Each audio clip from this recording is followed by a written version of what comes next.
الشتاء الماضي رحت العمرة بر أنا وعائلتي. ومن المواقف اللي حصلت لي وأنا أنزل بعض الكشكات الموجودة في الطريق، شايفينها أنتم، تاخذ لك قهوة، تاخذ لك تمر، تعرف أنت يعني مكسرات، كابتشينو، هذه الأشياء يعني حلوة أيام الشتاء وأنت تسوق يعني تتمتع. والله يحصل شباب سعوديين، بعضهم من سني وبعضهم أصغر مني، ويمكن في ناس أكبر مني بعد سنا، لكن ما يخلوك تدفع. شوف وش يعني حصل معي هذا الموقف يمكن 6 أو 7 مرات. وأذكر كنت محرم، وقفت السيارة عند المقهى عشان ناخذ إفطار قبل لا ندخل الطواف.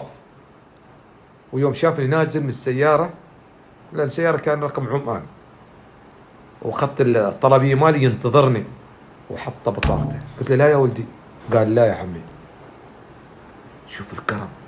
فشكرا لهذا الشعب السعودي الشقيق، وشكرا لهذه الأولاد، حقيقة يجب علينا نشكرهم. وأتت الفرصة أني اليوم أنزل هذا السناب.